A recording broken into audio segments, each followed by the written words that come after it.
All right, good afternoon, you guys. It's almost like normal. I just ate lunch. I'm coming up to teach you, but you're actually not in the room. So we are going to learn about domain and range of functions today, and this is going to be a Math Excel assignment 7.2, okay? So to start off with, let's talk about what domain and range is. So domain is all possible x values. Okay, you guys have done domain and range before on linear functions and I think a little bit on quadratic functions in Math 1. In Math 2, we're going to take domain and range to a couple of different functions for the cubic, the absolute value, and the newer functions that we learned yesterday. Okay, so it's still going to be the same thing. It's going to be all possible x values. We list them from left to right. Okay, so when we write out the domain, we're always going to start on the very left side of the graph. So if you think about the very left side of the graph, that can be negative infinity, or if it stops at a certain spot or starts at a certain spot, then it's going to be that number. Okay, so the thing that you need to remember, if it's an open circle, then we would use parentheses, and that means it does not include that number. Okay, so parentheses means it does not include that number. So think about a parenthesis like you can't touch this. Okay, you don't touch this. Sometimes I say the parentheses shaped like your butt, and you don't let people touch your butt, so it's no touchy. Okay, so when we use a parenthesis, it means no touchy, which is our open circle. Okay, the other one we have is a closed circle. And for closed circles, we use brackets. This does include. Okay, so if you notice, this follows the alphabet. Brackets and closed is B, C, A, B, C in the alphabet. And then open and parentheses is O and P. So open circle, parentheses, closed circle, brackets. And this is what you're going to do when we write it out using interval notation, which we're going to go into in just a minute. Okay? When we talk about the range, we're talking about all possible y values.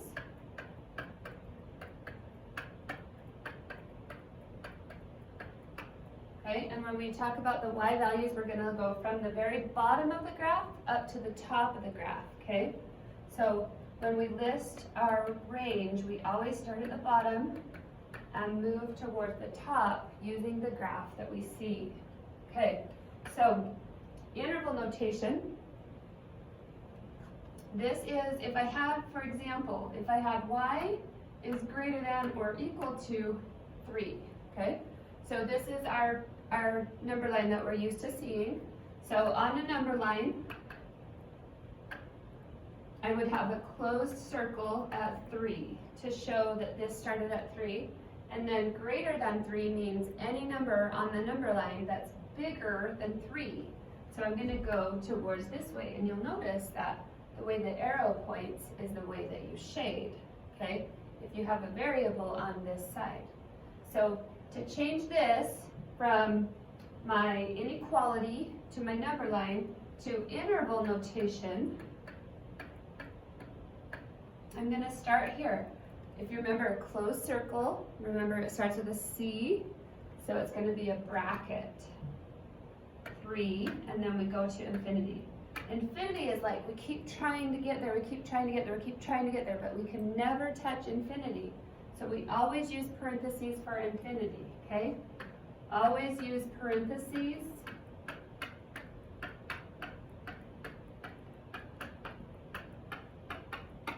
for infinity. Okay, we're always going to use parentheses for infinity. So this is what this would look like. Another example would be if I had x is less than negative 2. Okay, so this is our inequality. If I put that on a number line, negative infinity, positive infinity, negative 2 is an open circle. So do you remember why we do an open circle?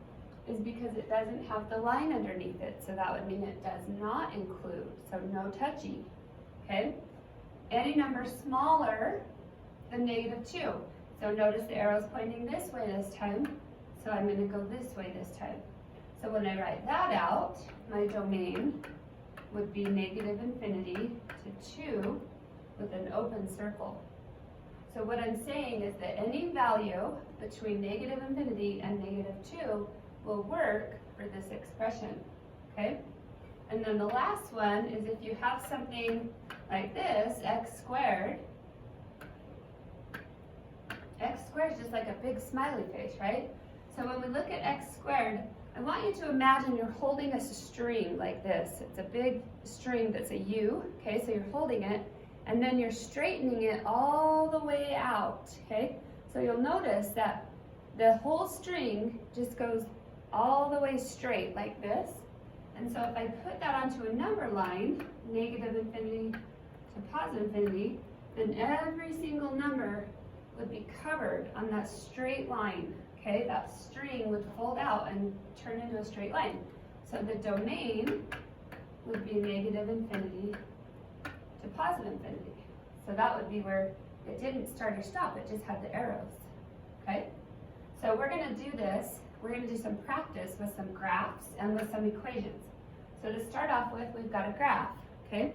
So this is a linear graph, otherwise known as our airplane that we learned yesterday, right? Okay, so when we talk about this, if I take my airplane and I straighten it all the way out, you'll notice that it goes from left to right.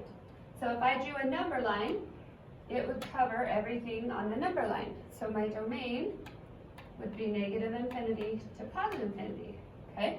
And then same with the range, because of the arrows, it goes on forever. So I could take this graph and I could kind of shift it, and it would be all the way from the bottom to the top.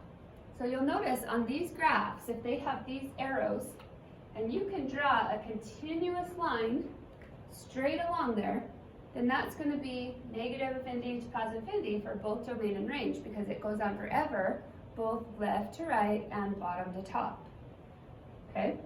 Now, for another example, we've got a quadratic, okay? We already gave the example of the U, we pull our string.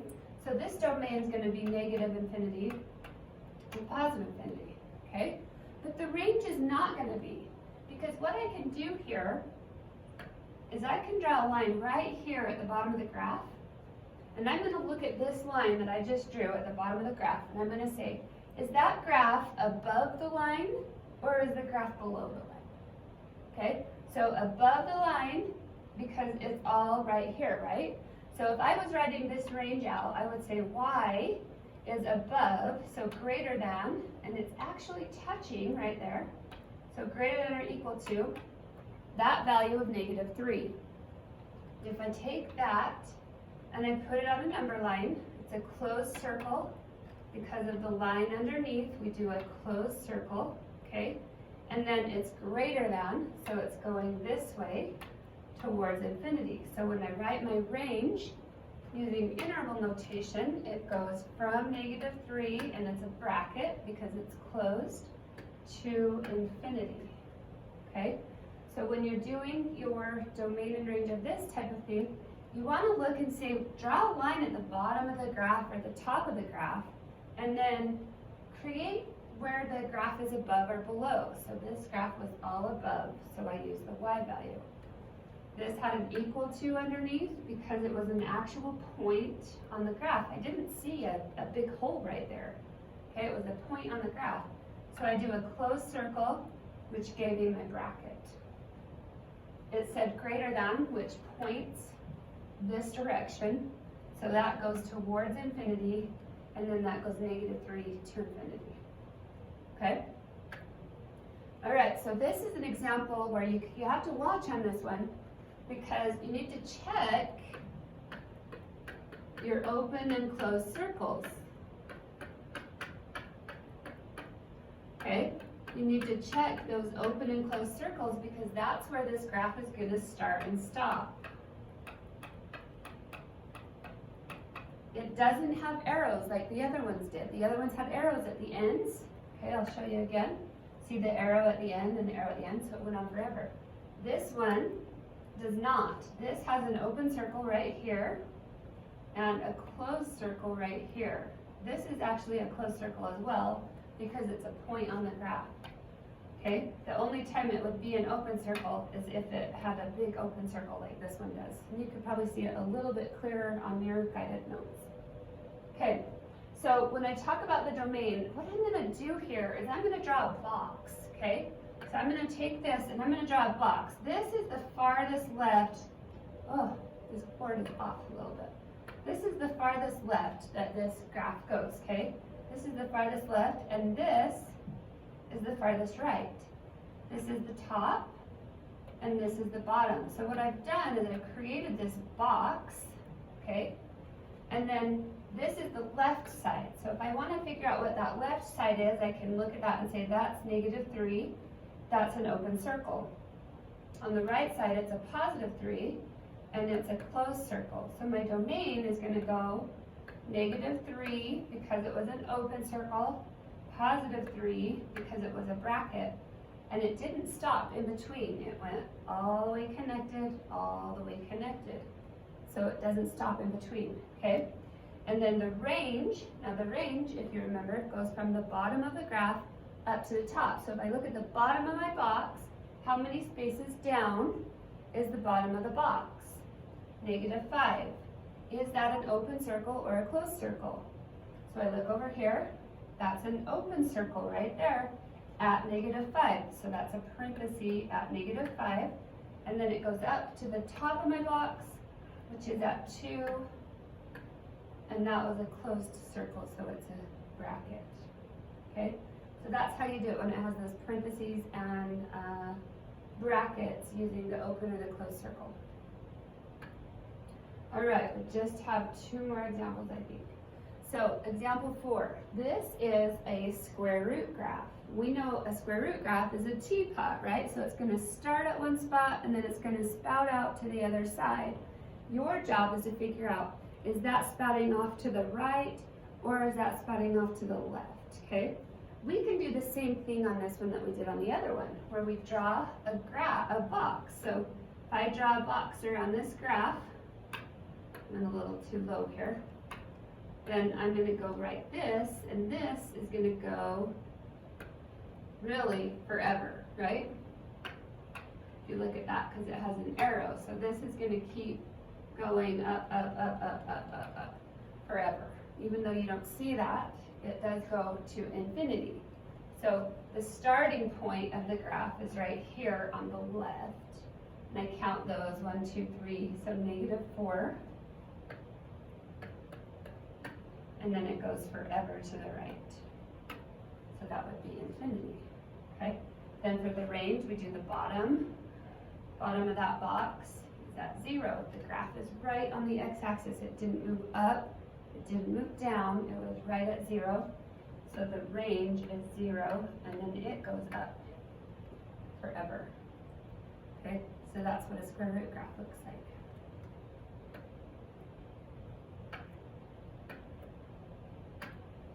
Okay, our next example is a cubic function. John Travolta, we love our John Travolta graphs. Okay, so x cubed, this graph is continuous and it goes forever and ever in all directions. So when we write the domain and the range, we do -infinity to +infinity, -infinity to +infinity. It didn't have any stopping points, it didn't have any open circles, it just went, okay? Here's another example of an absolute value graph. This is our V, okay? V is a lot like a U. If I take a V, I've got my arms straight out. If I lay them flat, I have a number line from -infinity to +infinity for the domain, okay? We talk about the range. What are we going to do? I hear you saying it. That's right. We are going to draw a line at the bottom of the graph. Is everything above that line or below that line? It's above, and that line on this one is -4. Okay, so from -4 and then on to infinity, that would be that domain and range. Okay, so now we've covered looking at a graph, finding the domain and range of a graph. Now what we're going to do is look at an actual equation which you know these equations. So x squared. What do we know about x squared? What's it gonna look like? It's gonna be a u, it's a quadratic graph, and then the -2. Our -2 is not inside any parentheses, it's on the outside, so that means it went down 2. Just draw a quick sketch, just draw a quick U. Go down 2, draw a U, okay? So this is what the graph looks like, and then we write the domain and the range. Domain of the U is our string, negative infinity to positive infinity. Find the bottom of the graph. Is it above it or is it below it? That's right, it's above. So this is going to be a bracket, -2 to infinity. Okay, so that's how you do it with an equation. And I think we have 2 more that have equations. Okay, so we've got example 8, f of x equals the square root of x minus 4. What kind of graph do we know this is? Everybody's thinking in their head, this is a teapot. Okay, you're right, it goes like this, okay? This teapot, the x minus 4 is all the way under the line. It's next to x. It does the opposite of what it says it will do. It's going to go right. Right 4. Go right 4. Okay, so 1, 2, 3, 4. So I'm going to go right 4. I'm not going to move up or down, and then I'm going to draw my teapot spout. The domain on that one is going to be from the left, -4, that goes to the right. From the bottom, and it goes up.